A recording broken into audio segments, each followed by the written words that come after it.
وقال النبي صلى الله عليه وسلم لا يؤمن أحدكم حتى أكون يرى هواه تبعا لما جئت به. وقال النبي صلى الله عليه وسلم إن الله يرفع بهذا الكتاب أقواما ويضع به آخرين. وقال تبارك وتعالى إن الله وملائكته يصلون على النبي يا أيها الذين آمنوا صلوا عليه وسلموا تسليما. صلى الله على سيدنا ومولانا محمد وعلى آله وأصحابه وسلم. اللهم صل على محمد وعلى آل محمد كما صليت على إبراهيم وعلى آل إبراهيم إنك حميد مجيد. أستغفر الله إن الله غفور رحيم. আমরা দিলে মনে ধ্যানে খেয়ালে একটু আল্লাহর নাম জিকির করি। লা ইলাহা ইল্লাল্লাহ লা ইলাহা ইল্লাল্লাহ লা ইলাহা ইল্লাল্লাহ লা ইলাহা ইল্লাল্লাহ লা ইলাহা ইল্লাল্লাহ লা ইলাহা ইল্লাল্লাহ লা ইলাহা ইল্লাল্লাহ মুহাম্মাদুর রাসূলুল্লাহ সাল্লাল্লাহু আলাইহি ওয়াসাল্লাম। উত্তর পাটনা লুৎফিয়া হাফিজিয়া মাদ্রাসার বাৎসরিক ওয়াজ মাহফিলের সম্মানিত উস্তাদুল মুকাররম উত্তর মাদ্রাসার প্রতিষ্ঠাতা হযরতুল আল্লাম হযরত মাওলানা শেখ নিজামউদ্দিন সাহেব, উপস্থিত এলাকার মুরব্বিয়ান, যুবক, পর্দার আড়ালের সম্মানিতা মা ও বোনেরা, আমরা সর্বপ্রথম আল্লাহ পাক রব্বুল আলামিনের দরবারে অসংখ্য অগণিত শুকরিয়া আদায় করি যে আল্লাহ পাক রব্বুল আলামিন আজকে এই উত্তর পাটনা লুৎফিয়া হাফিজিয়া মাদ্রাসার মাহফিলে আমাদেরকে আসার এবং বসার, অংশগ্রহণ করার আল্লাহ পাক রব্বুল আলামিন তৌফিক দিয়েছেন। আমরা সবাই মন খুলে প্রাণ খুলে সবাই জোরে সোরে বলি আলহামদুলিল্লাহ। আল্লাহ পাক রব্বুল আলামিন এই আপনাদের একটি সুনামধন্য এলাকা, ঐতিহ্যবাহী এলাকা, এই পাটনা এলাকায় অনেক ধর্মপ্রাণ মুসলমান রয়েছেন, ইমানদার রয়েছেন, মুরব্বিয়ান রয়েছেন, যুবক রয়েছেন, উলামায়ে কেরাম রয়েছেন, এমনকি এই এলাকায় 2-3টা মাদ্রাসাও রয়েছে। এই যে দ্বীনি প্রতিষ্ঠান আপনাদের এলাকায় গড়ে উঠতেছে, আপনারা এই প্রতিষ্ঠান গড়তে পেরেছেন, এই জন্য আল্লাহর দরবারও আপনারা সবাই গৌরবান্বিত। আমরা সবাই আবার আপনারা প্রাণ খুলে আবার বলুন আলহামদুলিল্লাহ। এই মাদ্রাসা হচ্ছে এমন একটি ঘর, যে ঘরে আল্লাহ পাক রব্বুল আলামিনের কিতাবর তালিম দেওয়া হয়, নবী মুহাম্মদ রাসূলুল্লাহ সাল্লাল্লাহু আলাইহি ওয়াসাল্লামের হাদিসের তালিম দেওয়া হয়, ঠিক কিনা? এই ঘরে কোনো গান বাজনা ইত্যাদির কোনো তালিম হয় না।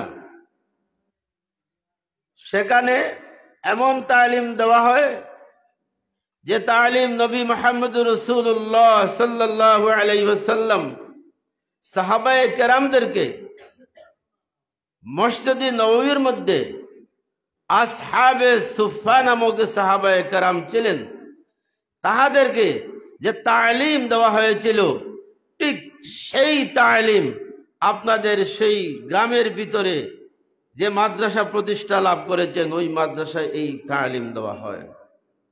এতে সুবহানাল্লাহ বলবেন না? আপনারা গৌরবান্বিত না অগৌরবান্বিত? আপনারা বলুন, আপনারা গৌরব অর্জন করছেন না করেন নাই? আপনাদের সুনাম আছে আল্লাহর দরবারে, আল্লাহর দরবারে আল্লাহর খাতায় আপনাদের নাম লিপিবদ্ধ হয়ে গেছে।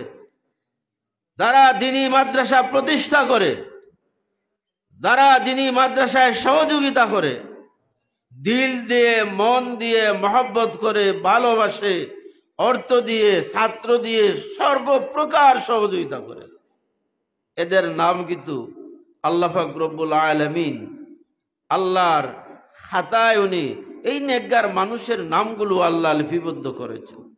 বলুন সুবহানাল্লাহ। আল্লাহ পাক রব্বুল আলামিন কুরআনের মধ্যে বয়ান করেন,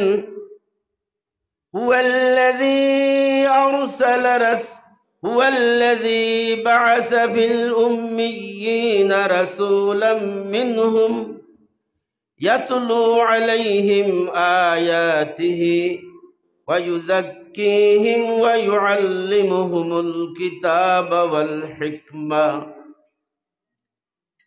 আল্লাহ পাক রব্বুল আলামিন এই আয়াতের মধ্যে ঘোষণা করেন, হুয়াল্লাযী বা'আসা ফিল উম্মিয়্যিন। আল্লাহর নবী বলেন, আল্লাহ পাক বলেন, আমি এমন একটি গোত্রের মধ্যে, এমন একটি গোষ্ঠীর মধ্যে আমি এমন একজন নবী প্রেরণ করেছি, এমন একজন নবী আমি দিয়েছি, যে নবী কুরআনের ভাষায় আল্লাহ বলেছেন উম্মি।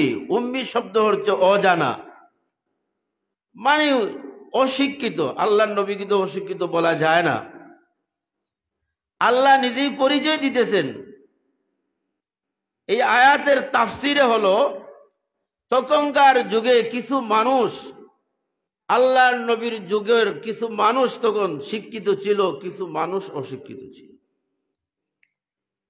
আল্লাহর নবী সেই কুরাইশ বংশকে নির্বাচন করে ওই বংশ থেকে আল্লাহর নবীকে আল্লাহ পাক রব্বুল আলামিন নবী হিসাবে প্রেরণ করেছেন গুরুত্ব তিনটা দায়িত্ব দিয়ে। কয়টা দায়িত্ব? তিনটা দায়িত্ব।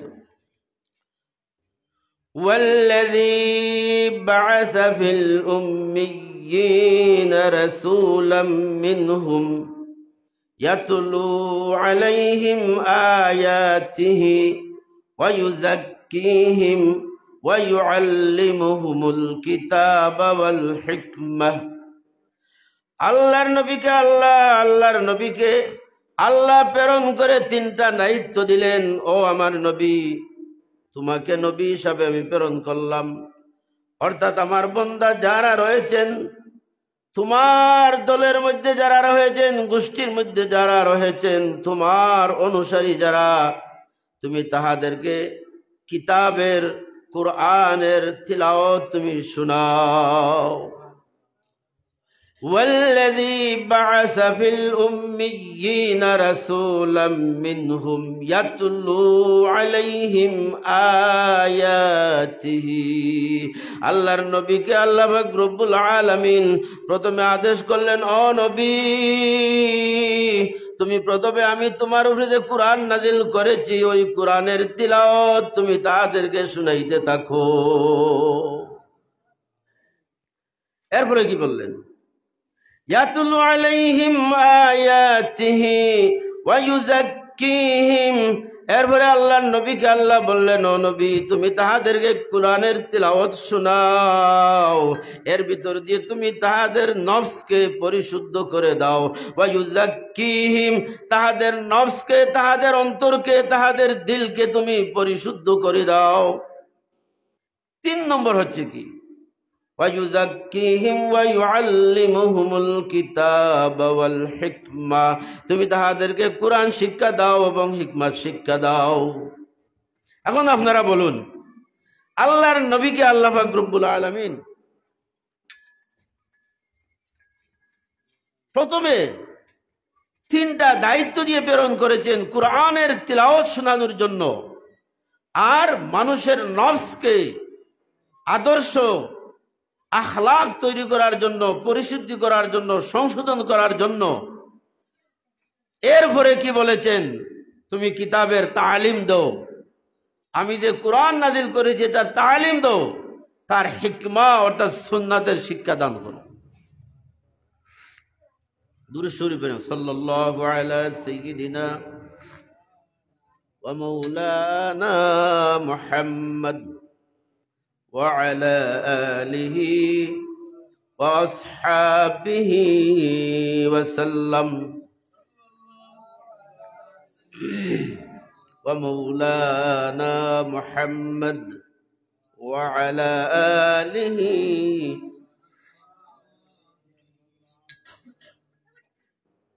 তাহলে আপনারা বলুন, আপনাদের এই পাটনা লুৎফিয়া হাফিজা মাদ্রাসায় কোরআনের তিলাওয়াত হয় কিনা? একটু জোরে বলুন, হয় কিনা? এই মাদ্রাসায় কিতাবের তালিম দেওয়া হয় কিনা? এই মাদ্রাসার সুন্নার তালিম দেওয়া হয় কিনা? এই মাদ্রাসার হিকমত শিক্ষা দেওয়া হয় কিনা? তা আল্লাহ পাক রব্বুল আলামিন আল্লাহর নবীকে যে দায়িত্ব দিয়ে পৃথিবীতে প্রেরণ করেছেন, আল্লাহ পাক রব্বুল আলামিন আল্লাহর নবীকে বলেছেন তুমি তাহাদেরকে কোরআনের তিলাওয়াত শোনাও। ইয়াতুলু আলাইহিম আয়াতিহি, আমার আয়াতের তিলাওয়াত তুমি শোনাও। এখানে তিলাওয়াত হয় না? ছাত্ররা তিলাওয়াত করে না? শিক্ষকরা শুনেন না? তাহলে এই কোরআনের আয়াতের আমল হচ্ছে না হচ্ছে না? হচ্ছে। ইয়াতুলু আলাইহিম আয়াতিহি ওয়া ইউযাক্কিহিম, সেখানে আমলের তরবিয়ত দেওয়া হয় কিনা? নামাজের প্রশিক্ষণ দেওয়া হয়, সুন্নত তরিকার প্রশিক্ষণ দেওয়া হয়, আমলের তরবিয়ত দেওয়া হয়, তাজকিয়া নফসের তরবিয়ত এখানে দেওয়া হয় কিনা? দেওয়া হয়। ওয়া ইউআল্লিমুহুমুল কিতাবা ওয়াল হিকমা, সেখানে কোরআনের তালিম দেওয়া হয়। হিকমত মানে হচ্ছে সুন্নাহ অথবা বিভিন্ন ধরনের ট্রেনিং, প্রশিক্ষণ। কি প্রশিক্ষণ? বন্দুক দিয়ে গুলি করার প্রশিক্ষণ না মানুষ মারার প্রশিক্ষণ? কি প্রশিক্ষণ দেওয়া হয়? সুন্নাহ, আল্লাহর নবীর সুন্নাতের প্রশিক্ষণ দেওয়া হয়। ইসলামের মধ্যে যে হিকমত রয়েছে হিকমতের প্রশিক্ষণ দেওয়া হয়। নামাজের প্রশিক্ষণ দেওয়া হয়, ছাত্রদেরকে ঘুমানোর প্রশিক্ষণ দেওয়া হয়, ছাত্রদেরকে প্রস্রাব পায়খানা পরীক্ষার নিয়মতান্ত্রিকতা শিক্ষা দেওয়া হয়, ঠিক কিনা? এগুলো দেওয়া হয় না? এখানে কি অস্ত্রের কোন প্রশিক্ষণ দেওয়া হয়? অস্ত্রের প্রশিক্ষণ কোন মাদ্রাসায় দেওয়া হয় নাই। এই পৃথিবীতে যত মাদ্রাসা আছে, যত কওমি মাদ্রাসা হোক, আলিয়া মাদ্রাসা হোক, সমস্ত মাদ্রাসাগুলোতে কুরআন এবং হাদিসের তালিম দেওয়া হয়, ঠিক কিনা? তাহলে আপনারা ধন্য, আপনারা এলাকাবাসী ধন্য, যে এলাকায় মাদ্রাসা প্রতিষ্ঠা লাভ হয়েছে, যেখানে কোরআন সুন্নাহর তালিম হয়, আর আপনারা এই মাদ্রাসার সাথে জড়িত আছেন, কোরআনের সাথে জড়িত আছেন, আপনারা অবশ্যই আপনারা লাভবান। আল্লাহর নবীর হাদিস, যে এলাকায় কোরআনের তালিম হয়, যে এলাকায় কোরআন এবং হাদিসের তালিম তাআল্লুম হয়, ছোট ছোট বাচ্চারা কোরআনের তালিম শিক্ষা করে, সূরা ফাতিহা শিক্ষা করে, এই এলাকায় 40 দিন পর্যন্ত কোনো আল্লাহর গজব আসে না, বলুন সুবহানাল্লাহ। একটা মাদ্রাসার ছাত্র কোরআনে হাফেজ হোক অথবা মাদ্রাসার তালবা হোক, গুরুস্থানের দিকে যদি সে আসা যাওয়া করে, ওই মাদ্রাসার ছাত্র গুরুস্থানের পাশে আসা যাওয়ার কারণে আল্লাহ পাক রব্বুল আলামিন গুরুস্থানে খবরবাসীর আযাব গুলো মাফ করে দেন, ঠিক কিনা?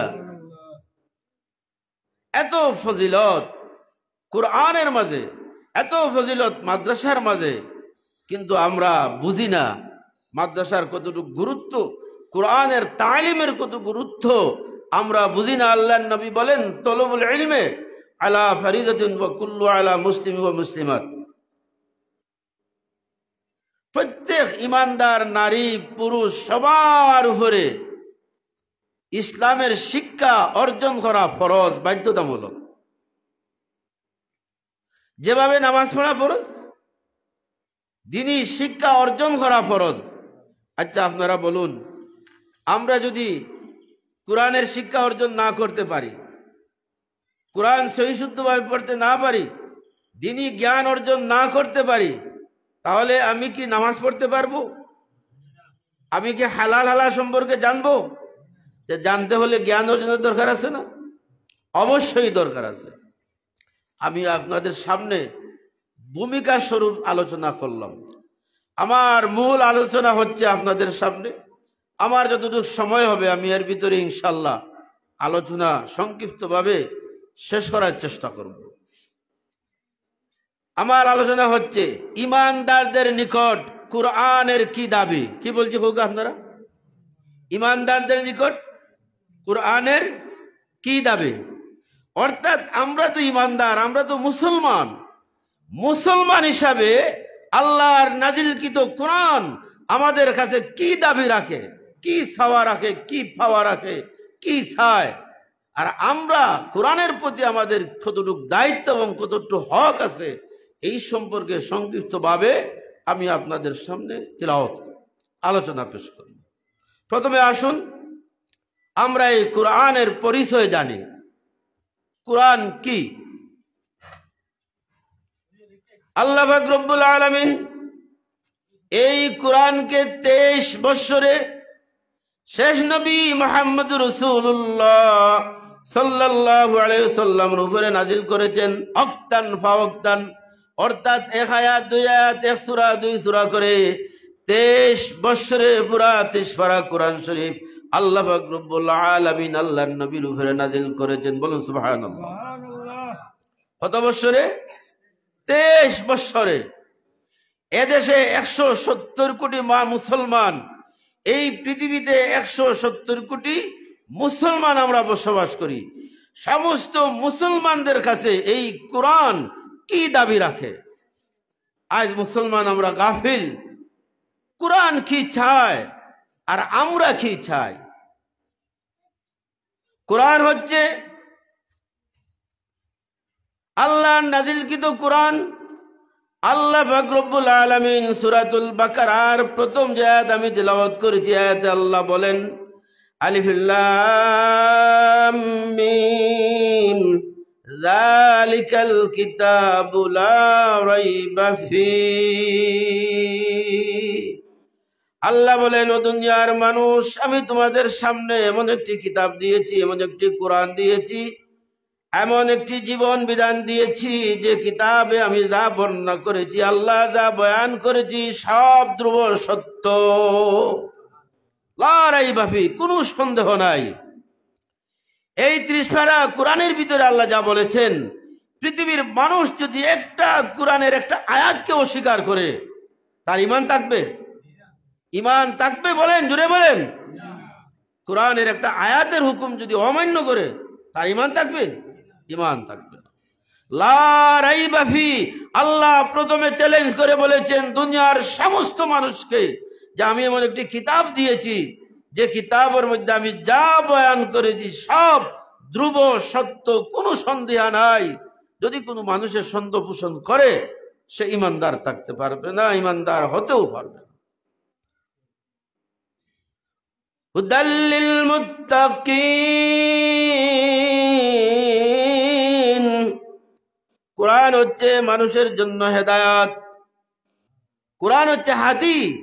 হেদায়াত মানে রাস্তা দেখে নেওয়ালা, আর দ্বীন ইসলাম হচ্ছে হক এবং সত্য ধর্ম। ইন্নাদ-দীনা ইনদাল্লাহিল ইসলাম। আল্লাহ বলেন, আমি এমন একটি ধর্ম তোমাদেরকে নির্বাচন করে দিয়েছি, যে ধর্ম হচ্ছে হক এবং সত্য। আমার ধর্ম হচ্ছে সত্য, দুনিয়ার যত ধর্ম হচ্ছে ইসলাম ধর্ম ছাড়া সমস্ত ধর্ম হচ্ছে বাতিল। এই আকীদা আমাদের থাকতে হবে। ইন্নাদ-দীনা ইনদাল্লাহিল ইসলাম। আল্লাহ বলেন, আমি তোমাদেরকে এমন একটি জীবন বিধান দিয়েছি, এমন একটি ধর্ম দিয়েছি, যে ধর্মটা হচ্ছে তোমাদের জীবন বিধান, আর এই দিনটা হচ্ছে হক এবং সত্য, আর কোরআনটা হচ্ছে হাদি অর্থাৎ হেদায়ত। মানুষকে হেদায়তের রাস্তার দিকে কোরআন পরিচালনা করে, ঠিক কিনা? এই কোরআন হচ্ছে কোনো মানুষের কাব্য নয়, কোনো মানুষের আবৃত্তি করা নয়। এই কোরআন হচ্ছে আল্লাহ প্রদত্ত, আল্লাহর বাণী। এই কোরআন হচ্ছে জান্নাতের বাসা, এই কোরআন হচ্ছে আল্লাহর বাসা। এই কোরআন পৃথিবী কোনো মানুষের কবির বাসা নয়, কবির লিখিত নয়। কোনো মানুষ যদি বিশ্বাস করে কোরআন আল্লাহর নাজিলকৃত কিতাব নয়, আল্লাহর বাণী নয়, আল্লাহর বাসা নয়, তাহলে ওই মানুষ সেই ইমানদার থাকতে পারবে না, সে বেঈমান হয়ে যাবে, ঠিক কিনা? কোরআনের পরিচয় হচ্ছে, কোরআন হচ্ছে মানুষের জীবন বিধান। কোরআনটা হচ্ছে আলো, লাইট। অন্ধকারে যদি লাইট জ্বলে অন্ধকার থাকে না, তো কোরআনটা হচ্ছে আলো। অর্থাৎ এই কোরআন মানুষকে আলো দেখায়, সত্যের রাস্তা দেখায়, ইহদিনাস সিরাতাল মুস্তাকিমের রাস্তা দেখায়। কোরআনটা হচ্ছে সত্য, কোরআনটা হচ্ছে আলো, লাইটের মতো। কোরআন হচ্ছে সমস্ত জুলমাতের বিপক্ষে। জুলমাত হচ্ছে অন্ধকার, আর কোরআন হচ্ছে আলো। জুলমাত হচ্ছে অন্ধকার, কোরআন হচ্ছে কি? আলো। যদি আমি আলো পাইতে চাই, রাস্তা পাইতে চাই, তাহলে সেই কোরআনের অনুসারী হতে হবে। কি অনুসারী? কোরআনের অনুসারী হতে হবে। কোরআন হচ্ছে হক এবং সত্যর দরমিয়ান, হক এবং বাতিলের দরমিয়ান পার্থক্য সৃষ্টিকারী হচ্ছে কোরআন। হক এবং বাতিলের দরমিয়ান পার্থক্যকারী হচ্ছে কোরআন। সত্য মিথ্যার দরমিয়ান পার্থক্যকারী হচ্ছে কোরআন। হালাল হারামের দরমিয়ান পার্থক্যকারী হচ্ছে কোরআন। ইমানদার এবং বেঈমানের মাঝে পার্থক্য সৃষ্টিকারী হচ্ছে কোরআন। কোরআনের মূল লক্ষ্য উদ্দেশ্য কি আমাদের জানা আছে? কোরআনের মূল লক্ষ্য উদ্দেশ্য হচ্ছে মানুষকে শিরিক, কুফুর, বেদাত ওই সমস্ত রাস্তার থেকে ফিরাইয়া সঠিক সরল পথে ফিরিয়ে আনা, সত্যের দিকে আনা। অর্থাৎ কোরআনের মূল লক্ষ্য উদ্দেশ্য হচ্ছে শিরিক, বেদাত, কুফুর, বাতিল সমস্ত অন্ধকার জগৎ থেকে মানুষকে ফিরিয়ে আলো তথা সত্যের দিশারি বানানো। এটা হচ্ছে কোরআনের মূল লক্ষ্য উদ্দেশ্য। স্মরণ রাখতে পারবেন? কোরআনের মূল লক্ষ্য উদ্দেশ্য হচ্ছে কুফুর, শিরিক, বেদাত অন্ধকার থেকে মানুষকে ফিরিয়ে আলোর দিকে নেওয়া, সত্যের দিকে নেওয়া। এটা হচ্ছে কোরআনের মূল লক্ষ্য উদ্দেশ্য। আল্লাহ কোরআন নাজিল করেছেন এই জন্য মানুষকে দেবতা পূজার থেকে ফিরানোর জন্য, শিরিক থেকে ফিরানোর জন্য, বেদাত থেকে ফিরানোর জন্য, কুফরি মতবাদ থেকে ফিরানোর জন্য। আল্লাহ পাক রব্বুল আলামিন এই কোরআনকে নাজিল করে আল্লাহর নবী যখন প্রথম দাওয়াত দিলেন, দিনের দাওয়াত দিলেন, তখন উনার গোষ্ঠী কুরাইশের যত বড় বড় লিডার এরা আল্লাহর নবীর বিরুদ্ধে চলে যায় নাই কেন? আগে আল আমিন বলেছিল, আল আমিন আল্লাহর নবী বিশ্বাসী। আর যখন কোরআনের দাওয়াত, দিনের দাওয়াত, ইসলামের দাওয়াত, একত্ববাদের দাওয়াত যখন আল্লাহর নবী দিলেন, তখন কুরাইশের বড় বড় নেতারা আল্লাহর নবীর বিরুদ্ধে চলে গেল, ঠিক কিনা? যা আল্লাহর নবী মিথ্যাবাদী, নাউজুবিল্লাহ। আল্লাহর নবী বলল এরা জাদুকর, অনেক কিছু বলেছে, ঠিক কিনা? তো মোটামুটি সংক্ষিপ্তভাবে আমি আপনাদের সামনে কোরআনের পরিচয় তুলে ধরলাম। অর্থাৎ কোরআন আল্লাহর বিধান বিশ্বাস রাখতে হবে, কোরআন সত্যের দিশারি বিশ্বাস রাখতে হবে, কোরআন হক এবং বাতিলের দরমিয়ান পার্থক্যকারী সেটা বিশ্বাস রাখতে হবে, কুফর এবং শিরকের মধ্যে কোরআন ঈমান এবং বাতিলের মধ্যে পার্থক্যকারী তাও বিশ্বাস রাখতে হবে। কোরআন মানুষকে সত্যের দিকে আহ্বান করে আর জুলমাত মানুষকে অন্ধকারের দিকে আহ্বান করে, এই বিশ্বাস রাখতে হবে। এখন আসুন, আমাদের প্রতি কোরআন যে দাবি রাখে মৌলিক তিনটা বিষয়ের প্রতি কোরআন আমাদের কাছে দাবি রাখে, মৌলিক তিনটা বিষয় সংক্ষিপ্তভাবে বলছি। এক নম্বর হচ্ছে ঈমান। এক নম্বর কি? ঈমান। দুই নম্বর হচ্ছে কোরআন চর্চা, অর্থাৎ কোরআনের জ্ঞান অর্জন করা। তিন নম্বর হচ্ছে আমল ও দাওয়াত। দিকে আপনারা কয়টা হয়েছি? তিনটা। এক নম্বর হচ্ছে কি? ঈমান। এক নম্বর ঈমান। বাবারা একটু বলেন আপনারা, এক নম্বর কি? ঈমান। দুই নম্বর কোরআনের চর্চা, অর্থাৎ কোরআনের জ্ঞান অর্জন। তিন নম্বর কি? আমল। আমলের পরে কি? দাওয়াত। মানে আমল ও দাওয়াত, এই তিনটা মূল বিষয়। মানে এই তিনটা বিষয় কোরআন ইমানদারের কাছে দাবি রাখে। এখন আসুন, আমরা তো ইমানদার, আমরা ইমানদার না? আমরা সব মুসলমান। আমাদের প্রতি কোরআনের দাবি হচ্ছে প্রথমে আমরা ইমানদার হতে হবে। পূর্ব শর্ত কি? ইমানদার হতে হবে। কি জাতীয় ইমান? লড়াচড়া ইমানদার নয়, অর্থাৎ হজবড় ইমান নয়। ইমান হতে হবে শক্তিশালী ইমান, শিরিক মুক্ত ইমান, কুফর মুক্ত ইমান, বেদাত মুক্ত ইমান হতে হবে। অর্থাৎ ইমান হচ্ছে সত্য, হক। ইমান হচ্ছে সত্য, হক, আর কুফর হচ্ছে মিথ্যা। ইমান হচ্ছে হক এবং সত্য, কুফর হচ্ছে মিথ্যা।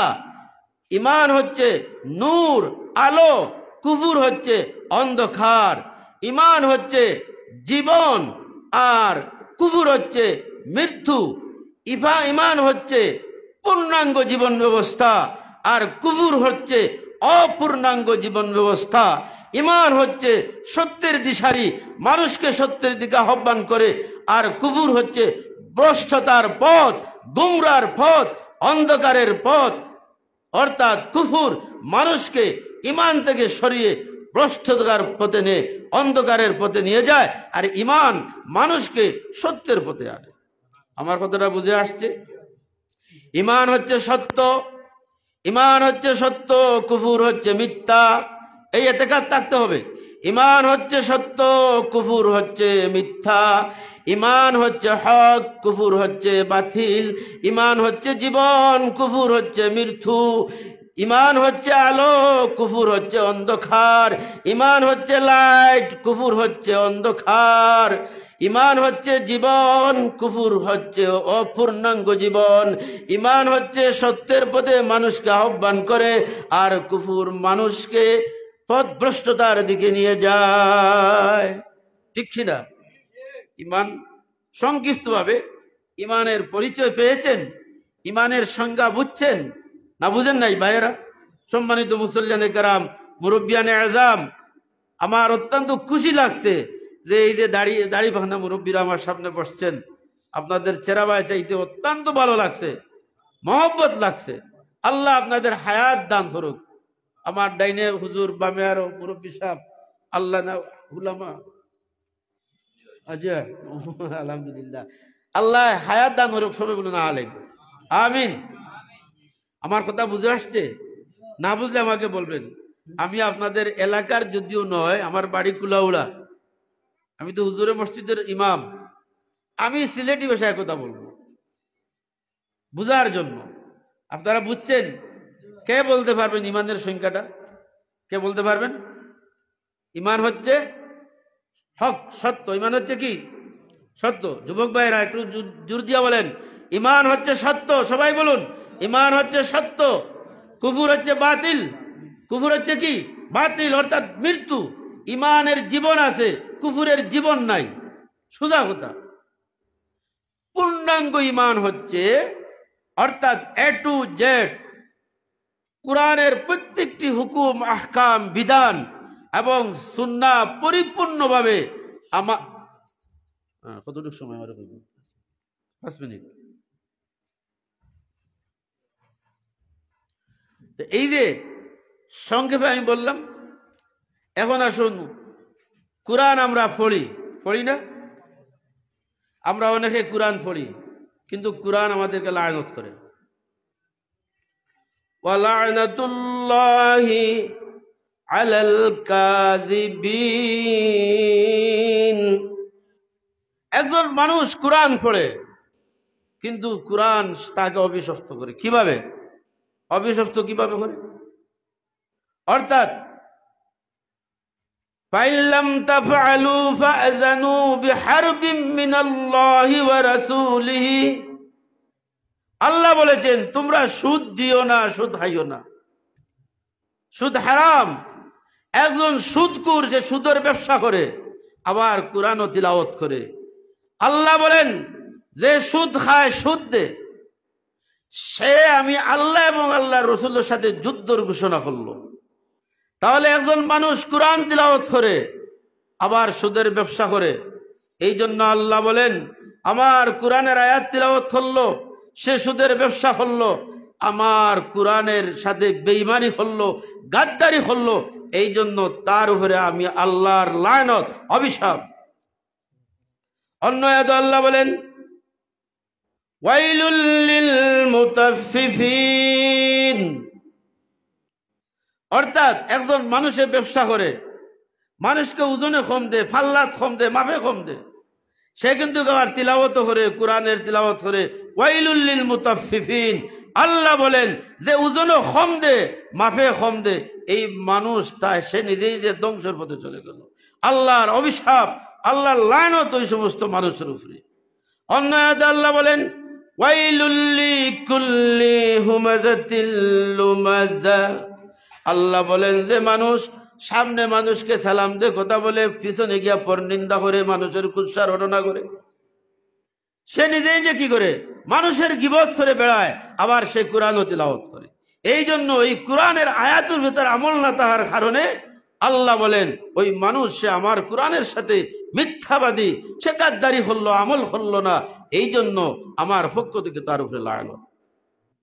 অন্য আয়াতে আল্লাহ বলেন وَمَنْ لَمْ يَحْكُمْ بِمَا أَنزَلَ اللَّهُ فَأُولَئِكَ هُمُ الْكَافِرُونَ। যারা আমার কুরআনের হুকুম অনুযায়ী, আইন অনুযায়ী বিচার ব্যবস্থা পরিচালনা করলো না, তাহাদের উপরে কি লানত। আমরা দেশে কাজী হই, অর্থাৎ আরবি ভাষায় কাজী বলা হয় বিচারককে। যে সমস্ত বিচারকরা কুরআনের আইনে বিচার ব্যবস্থা পরিচালনা করতো না, এদের উপরে আল্লাহ লানত। তাহলে আমরা যারা কোরআনের তিলাওয়াত করি, ভাই সব কোরআনের তিলাওয়াত করি, যদি আমল না করি, আমি বলছি না কোরআনের জ্ঞান অর্জন করতে হবে। আল্লাহ বলছে তোমার ঈমান ঠিক করো, কোরআনের চর্চা করো, কোরআনকে জানো, বুঝো, আমল করো, অর্থাৎ কোরআনকে পড়ো, জানো, বুঝো, তারপরে তোমরা জেনে শুনে আমল করো, অর্থাৎ নেক আমল করো, কোরআনের আয়াতের উপরে আমল করো, তারপরে তুমি তাই কি করো, দাওয়াত। শুধু ঈমান ঠিক করলে চলবে না, কোরআন জ্ঞান অর্জন করলে চলবে না, আমল করতে হবে, আমল করলে চলবে না, দাওয়াত দিতে হবে। ওয়ামান আহসানু কাওলাম মিম্মান দাআ ইলাল্লাহ ওয়া আমিলা সালিহান ওয়া ক্বালা ইন্নানি মিনাল মুসলিমিন। আল্লাহ বলেন এর কথার যে উত্তম কথা কার হতে পারে, যে মানুষকে আল্লাহর দিকে আহ্বান করে। ওয়ামান আহসানু কাওলাম মিম্মান দাআ ইলাল্লাহ। সুন্দর কথা দ্বারা, উত্তম কথা দ্বারা মানুষকে আল্লাহর দিকে আহ্বান করে, এর মানুষের কথার চেয়ে উত্তম কথা আর কার হতে পারে? আর সে নিজেই বলে যে আমি একজন মুসলমান, নিজেই বলে কি আমি একজন মুসলমান। আল্লাহর নবী বলেন লা ইউমিনু আহাদুকুম হাত্তা ইয়াকুনা হাওয়াহু তাবআন লিমা জিতু বিহি। আল্লাহর নবী বলেন আমি আল্লাহর পক্ষ থেকে যে বিধান নিয়ে এনেছি, কোরআন নিয়ে এসেছি, ওই কোরআন মাফিক যে মানুষ তার নফসকে, তার আমলকে, তার আখলাককে, তার চরিত্রকে সে গঠন করলো না, সে কখনো মুমিন হতে পারে না। লা ইউমিনু আহাদুকুম হাত্তা ইয়াকুনা হাওয়াহু তাবআন লিমা জিতু বিহি। আল্লাহর নবী কি বলেছেন? আল্লাহর নবী বলেন, আল্লাহর পক্ষ থেকে যে আমি কোরআন নিয়ে এসেছি, ওই কোরআন মাফিক যদি মানুষ তার নফসকে, তার দিলকে, তার আমলকে সে নিজে গঠন না করে, তাহলে সে কখনো মুসলমান হতে পারে না, মুমিন হতে পারবে না। অন্য হাদিসে আল্লাহ বলেন, মা আমানা বিল কুরআনি মান ইস্তাহাল্লা মাহারিমাহু। আল্লাহর নবী বলেন, কুরআনে আল্লাহ পাক রব্বুল আলামিন যে জিনিসকে হারাম করেছেন ওই জিনিসকে আমরা হারাম বলতে হবে, আর যে জিনিসকে হালাল বলেছেন ওই জিনিসকে হালাল বলতে হবে। যে মানুষ হালালকে হারাম অর্থাৎ হালালকে হারামে রূপান্তরিত করবে, হারামকে হালালে রূপান্তরিত করবে, এই মানুষ কোনো কোরআনের প্রতি সে ঈমান রাখে না, সে বিশ্বাস রাখে না। আমাদের দেশে এমন হয় নাই? মানুষ হারামকে হালালে পরিণত করে না, করে না? মানুষের হক নষ্ট করে না, হক তাবাই করে না, ওজনে কম দেয় না, মাপে কম দেয় না, সুদ খায় না, ঘুষ খায় না, সুদ দেয় না। সুদ কি হালাল না হারাম? মিথ্যা কথা বলে হালাল না হারাম? মিথ্যা সাক্ষী দেওয়া হালাল না হারাম? এগুলো তো হারাম। যে মানুষ মিথ্যা সাক্ষীকে হালাল মনে করবে, যে মানুষ সুদ ঘুষ খেয়ে অন্যায় জুলুম মিথ্যাচারকে সে হালাল মনে করবে, আল্লাহ বলেন, আল্লাহর নবী বলেন, সে আল্লাহর নাজিলকৃত কোরআনের প্রতি সে পূর্ণ বিশ্বাস আস্থা সে রাখে না। তাহলে আসুন আমি সংক্ষিপ্ত আলোচনা আপনাদের সামনে পেশ করলাম। কোরআনের দাবি হচ্ছে আমাদের কাছে কোরআনের হক আমরা যারা নষ্ট করব, কিয়ামতের দিন ওই কোরআন আপনার আমার বিরুদ্ধে আল্লাহর দরবারে কেস ডায়েরি করবে। আর যে মানুষ কোরআনের হক আদায় করবে, আল্লাহ পাক রব্বুল আলামিন কিয়ামতের দিন ওই কোরআন আল্লাহর কাছে ওই ব্যক্তির, কোরআনওয়ালা ব্যক্তির পক্ষে সাক্ষী দিবে, সুপারিশ করবে যে হে আল্লাহ, আপনার বান্দা রাতের অন্ধকারে শীতের দিনে ঘুম থেকে উঠে সে ওযু করে নামাজ পড়েছে, তিলাওয়াত করেছে, ফজরের পরে তিলাওয়াত করেছে, প্রত্যেকটি সময় নামাজের পরে তিলাওয়াত করেছে। ও আল্লাহ, সব সময় আল্লাহ আপনার বান্দা আমাকে সঙ্গে অর্থাৎ কোরআনের সঙ্গে তার সম্পর্ক ছিল, সে আমাকে সবসময় পড়েছে, তিলাওয়াত করেছে, আমল করেছে। ও আল্লাহ, আমি আপনার দরবারে সুপারিশ করলাম, ও আল্লাহ, ওই ব্যক্তিকে আপনি জান্নাত দিতে হবে, জান্নাত না দিলে আমি কখনো তার ফিস ছাড়ব না।